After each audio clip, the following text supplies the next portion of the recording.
নমস্কার বন্ধুরা, আমি তুহিন রিভিউলজি চ্যানেলে আপনাদের প্রত্যেককে স্বাগত জানাই।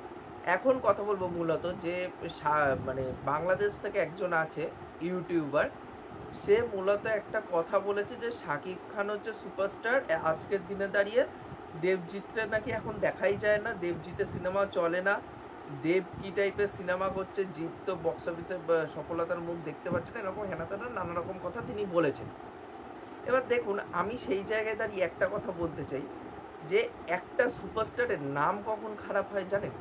যখন তার আশেপাশের মানুষরা যখন খারাপ হয় তখনই একটা সুপারস্টারের নাম কিন্তু খারাপ হয়।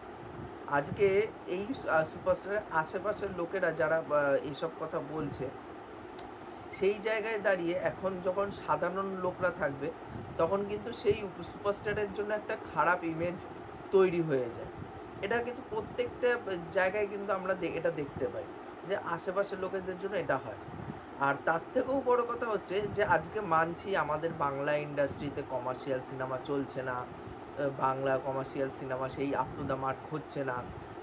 তার মধ্যে কমার্শিয়াল স্টারেরা যারা আছে কেউ অন্য জনরায় শিফট করে গেছে, বা যে কেউ যদি করে সেটা কখনো সফলতার মুখ দেখছে, কখনো দেখছে না।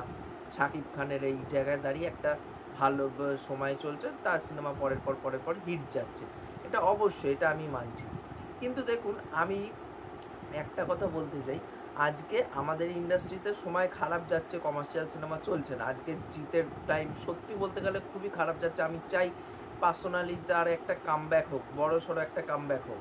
বাট তার সিনেমা, তিনি যেই সিনেমাতে বিশ্বাসী রাখে, কমার্শিয়াল সিনেমা, সেই সিনেমা তিনি পরের পর করে যাচ্ছে, কিন্তু সেই সব সিনেমা চলছে না। কিছুটা চলছে, কিছুটা চলছে না, এইভাবে চলছে। দেব কমার্শিয়াল হিরো, সে এখন ফ্যামিলি ড্রামা বা অন্যান্য সিনেমা যেগুলো আছে, কিছু এক্সপেরিমেন্টাল সিনেমাও তিনি করছেন। সেই জায়গায় দাঁড়িয়ে দেবও মুভ করে গেছে, যার ফলে কি হচ্ছে যে কমার্শিয়াল সিনেমা সেইভাবে হচ্ছে না। তার একটাই কারণ, এখানটায় আমাদের অনেকগুলো সমস্যা আছে। এখানটা সমস্যা বলতে আমাদের এখানটায় সিঙ্গেল স্ক্রিনের অভাব। এটা আমি না, এটা প্রত্যেকটা ইউটিউবার বারে এসে একটাই কথা বলেছে যে এখানে কমার্শিয়াল সিনেমা চলতে গেলে সিঙ্গেল স্ক্রিনের দরকার আছে। সেই সিঙ্গেল স্ক্রিন হলগুলো পুরোপুরিভাবে বন্ধ হয়ে যাচ্ছে। আমার একবার মনে আছে, বস্তির ছেলে পচা, যে হাই ফোক্স বলে যেই চ্যানেলটা ব্লগ করে, সে খড়গপুরে একবার ব্লগ করতে গেছিলো। তা ওখানটায় তার ফ্যানেদের সাথে দেখা হয়েছিল। তখন একটা কথা বলেছিল যে, জিজ্ঞেস করছিল যে পচা জিজ্ঞেস করছিল যে কোথায় যাচ্ছ ঘুরতে। তখন ওরা বলছে, বলে এই সিনেমা দেখতে এসছে। বলে যে কোথায় থাকো? বলে যে আমরা এখান থেকে তাও নাই করে 100-150 কিলোমিটার ভিতরে থাকি, অনেকটা মানে অনেকটা ভিতর থেকে আমাদের আসতে হয়। এবার যার ফলে আমাদের আগে সিঙ্গেল স্ক্রিন ছিল, এখন সেটা নেই বলে আমাদের এতটা দূর আসতে হয়। এবার বড় কোনো সিনেমা ছাড়া আমরা আসতে পারি না, কারণ সবসময় টাইমও হয় না সেইভাবে। আবার বড় সিনেমা রিলিজ করলে আসতেও পারি না, এটা তার ভিডিওতে বলেছিল। সেই জায়গায় দাঁড়িয়ে আমাদের এখানটা সমস্যা গেছে সিঙ্গেল স্ক্রিনের অভাব। এবার আমরা যারা শহর লগ্নি এলাকায় আছি বা শহরের দিকে যারা থাকে, তাদের কি সুবিধা আছে যে বাড়ির পাশাপাশি হল পেয়ে যাচ্ছে, হলে গিয়ে সিনেমা দেখছে, সব কিছু হয়ে যাচ্ছে। কিন্তু যারা গ্রামের দিকে থাকে বা একদম ইন্টেরিয়ারের ভিতরে থাকে, তাদের কাছে সেই হলটা নেই। হল অনেক বন্ধ হয়ে গেছে। আমার নিজের চোখের সামনেই আমাদের বারাসাতে দুখানা হল বন্ধ হয়ে গেলো। 2020-তে যখন কোভিড হলো, কোভিডের যখন লকডাউন ফকডাউন একেবারে কেটে গেল, দেখি ছায়াবাণী হলটা পুরোপুরিভাবে বন্ধ হয়ে গেল বারাসাতে। আর এইদিকে সরমা হল আছে আমাদের এখানটায়। সেই সরমা হল কী হলো, এই আগের বছর পুজোর সময় পুরো হলটা বন্ধ হয়ে গেল, কারণ মেনটেন করতে পারছে না, কস্ট আছে, নানা রকম কারণের জন্য বন্ধ হয়ে যাচ্ছে। এইবার আমরাও যারা আছি, আমরা যারা শহরলগ্নি এলাকায় থাকি, আমাদেরও না সবসময় সম্ভব হয় না যে মাল্টিপ্লেক্সে গিয়ে সিনেমা দেখি, কারণ মাল্টিপ্লেক্স একটা টিকিটের দাম 150-200 টাকা করে, বা 250 টাকাও কখনো হয়ে যায়, যেগুলো হাইপালা সিনেমা। সেই জায়গায় দাঁড়িয়ে আমাদের এখানে নানা রকম হলের সমস্যা আছে বলে আজকে কমার্শিয়াল সিনেমা সেইভাবে চলছে না। একটা টাইমে খুব চলা চলতো, বাট এই টাইমে চলছে না। আবার তার থেকেও বড় কথা হচ্ছে, আমাদের এখানটা এখন যে এগুলো কমার্শিয়াল সিনেমা হচ্ছে, কিছুটা সেইভাবে মান উন্নত হচ্ছে না। তা মেকার্সরা চেষ্টা করছে যতটা সম্ভব প্রোভাইড করা যায়, বাট সেটাও কিছুটা মান খাটো হচ্ছে বলে অনেক অডিয়েন্স আছে মুখ ঘুরিয়ে নিয়েছে। এই ইন্ডাস্ট্রিতে সেইভাবে মেন স্ট্রিম সিনেমা হচ্ছে না, বা ফ্যামিলি ড্রামা সিনেমা হচ্ছে, অনেক নানা রকম কারণ, যার ফলে ইউথ যারা আছে পুরোপুরিভাবে মুখ ঘুরিয়ে নিচ্ছে। আমি এটা কালকের ভিডিওতেও একই কথা বলেছি। সেই জায়গায় দাঁড়িয়ে জিৎ চেষ্টা করছে, দেব সে যেহেতু কমার্শিয়াল সিনেমার হিরো, তো সেই জায়গায় দাঁড়িয়ে সে খাদানের মাধ্যমে কোথাও না কোথাও কমার্শিয়াল সিনেমাতে একটা কামব্যাক করতে চাইছে, সেটার মাউন্টিং করছে, বড়োভাবে তৈরি করার চেষ্টা করছে। দেবও নিজের মতন করে চেষ্টা করছে, ইয়াস মেন্টালের মাধ্যমে চেষ্টা করেছে, মির্জার মাধ্যমে অঙ্কুশ চেষ্টা করেছে, প্রত্যেকে প্রত্যেকটা জায়গায় দাঁড়িয়ে চেষ্টা করছে। এটা আজকে একটা দিনে হবে না, আজকে একটা খাদান বা একটা মানুষ, একটা চেঙ্গিজ, একটা বুমেরাং এইসবের মাধ্যমে হবে না, বা একটা মির্জা মেন্টাল এগুলোর মাধ্যমে হবে না, এগুলো হতে টাইম লাগবে। প্রত্যেকটা ইন্ডাস্ট্রির টাইম লাগবে, যে একটা টাইমে খারাপ টাইম চলছে আর একটা টাইমে ভালো টাইম অবশ্যই চলবে। আজকে স্টার ক্রিকেটার যারা আছে তাদেরকে আপনারা সাইডে রাখুন, যারা অভিনেতা অভিনেত্রী বা স্টারেরা যারা আছে, ক্রিকেটাররা ফুটবলাররা যারা আছে, তাদেরকে একটা সাইডে রাখুন, ওদের কথা মাথা থেকে ছেড়ে ফেলে দিন। এইবার আপনি একটা সাধারণ মানুষ, আমি একটা সাধারণ মানুষ, আপনি আমার ভিডিওটা দেখছেন, আপনি একটা সাধারণ মানুষ। এবার সেই জায়গায় দাঁড়িয়ে যখন একটা সাধারণ মানুষ দেখছে যে প্রত্যেকটা সাধারণ মানুষ কেউ বুকে হাত দিয়ে এইটা বলতে পারবে না যে আমার সময় মানে জন্মের থেকে এখনো পর্যন্ত পুরোটা সময় ভালো গেছে, কেউ কিন্তু বলতে পারবে না। প্রত্যেকেই বলবে যে আমার একটা টাইমে খারাপ গেছে, আবার ভালো গেছে, আবার খারাপ গেছে, আবার ভালো গেছে।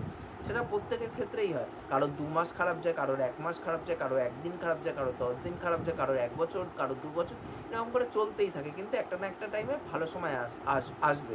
আজকে কমার্শিয়াল সিনেমার খারাপ সময় চলছে, কমার্শিয়াল সিনেমারও সে ভালো একটা সময় চলবে। আজকে জিতের খারাপ সময় চলছে, জিতেরও সময় ভালো চলবে। তো প্রত্যেকটা স্টারেরদের নিজেদের একটা খারাপ সময় থাকে, খারাপটা সময় অতিক্রম করতে হয়। এবার সেই জায়গায় দাঁড়িয়ে এবার বাংলাদেশে যে যিনি ওই ইউটিউবার, ওনার নাম আমি সত্যি কথা বলতে গেলে আগে কখনো আমি শুনিনি, এই কন্ট্রোভার্সিটা না হলে আমি শুনতামও না। যাই হোক, এবার উনি ওই সব কথা বলছে, এটা কতটা যুক্তিযুক্ত? আজকে শাকিব খানেরও মাঝখানে কিছুটা টাইম তারও ডাউনফল গেছে, আবার সে প্রিয়তমার মাধ্যমে আবার সে কামব্যাকটা করেছে। তাহলে এটা আমি না, এটা কিন্তু ওখানকার ইউটিউবাররাও বলেছে যে শাকিব খানের একটা ডাউনফল ছিল, আবার রাইজ হয়েছে। এবার সেই জায়গায় দাঁড়িয়ে আজকে সেরকমই প্রত্যেকটা উনি শাকিব খান হচ্ছে বাংলাদেশের মেগাস্টার, আমাদের দেশের সুপারস্টার হচ্ছে দেবজিৎ, আমাদের বাংলার সুপারস্টার। এবার সেই জায়গায় দাঁড়িয়ে আমাদের বাংলা ইন্ডাস্ট্রির সুপারস্টারকে যখন ছোট করা হবে, সেটা তো ঠিক না। আর এটা আমি একটা কথা বলে রাখতে চাই যে এটা আমি কিন্তু কোনো স্টারকে মানে শাকিব খানকে বা শাকিব খানের ফ্যানদের কিন্তু ছোট করছি না, আমি মূলত আমি তাকেই একটা কথা তাকেই সেই কথাটা বলছি যেই কথাটা তিনি বলেছেন, তাকেই শুধু আমার এই ভিডিওটা পার্টিকুলারভাবে রিপ্লাই দিচ্ছি। বা দেখছি যে ওনার ওই ভিডিওটা নিয়ে বিভিন্ন পেজেসে এগুলো হচ্ছে ছাড়া হচ্ছে, মিম ম্যাটেরিয়াল করে ছাড়া হচ্ছে, এগুলো কতটা ঠিক হচ্ছে? এগুলো তো সত্যি কথা বলতে গেলে ঠিক নয়। আজকে প্রত্যেকটা খারাপ টাইম যাবে, ভালো টাইম অবশ্যই আসবে, অবশ্যই আসবে।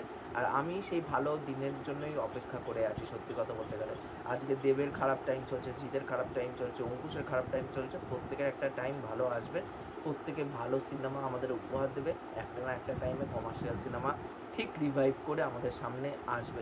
আজকে কান্নাড়া ইন্ডাস্ট্রি একটা টাইমে প্রচণ্ড মানে আমি তো এইসব ইন্ডাস্ট্রি সম্বন্ধে খোঁজ রাখতাম, প্রচণ্ড খারাপ টাইম চলতো, ওরা তামিল তেলেগু সিনেমা থেকে রিমেক করতো, সিনেমা চলতো না, অনেকে খিস্তি খাস্তা করতো, অনেক কিছু হয়েছে আজকে কান্নাড়া ইন্ডাস্ট্রি। কিন্তু সেই জায়গায় দাঁড়িয়ে কান্নাড়া ইন্ডাস্ট্রির কোনো ফ্যানেরা কখনো এটা বলেনি যে আমাদের ইন্ডাস্ট্রি খারাপ চলছে বলে আমাদের ইন্ডাস্ট্রিটা খারাপ সময় চলছে, তারা পাশে ছিল ওই টাইমে।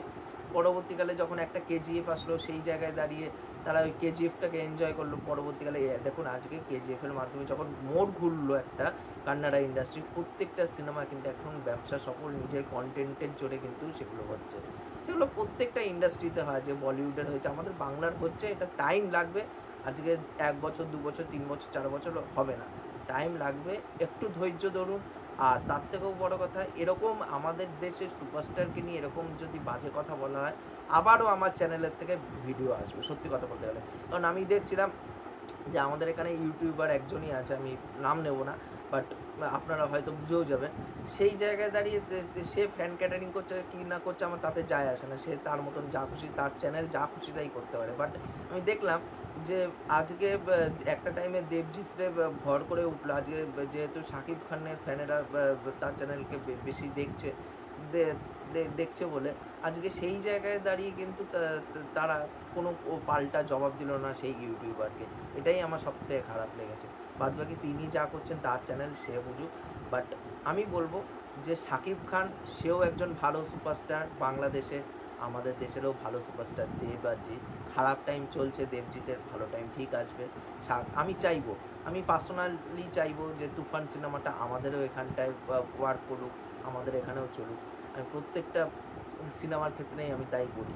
কিন্তু একটা জিনিস কি, যে এটা খারাপ লাগে যখন শুনি, তখন এটা খারাপ লাগে, আর কিছুই না। আজকে দেবেরও ফ্যান, আজকে কারোর ফ্যানদের আমি খারাপ বলি না। আজকে দেবেরও ফ্যান ভালো, জিতেরও ফ্যান ভালো, শাকিব খানের ফ্যান ভালো, প্রত্যেকটা ফ্যানেরা কিন্তু আমাকে সাপোর্ট করেছে, ভালোবাসা দিয়েছে এই চ্যানেলটাকে।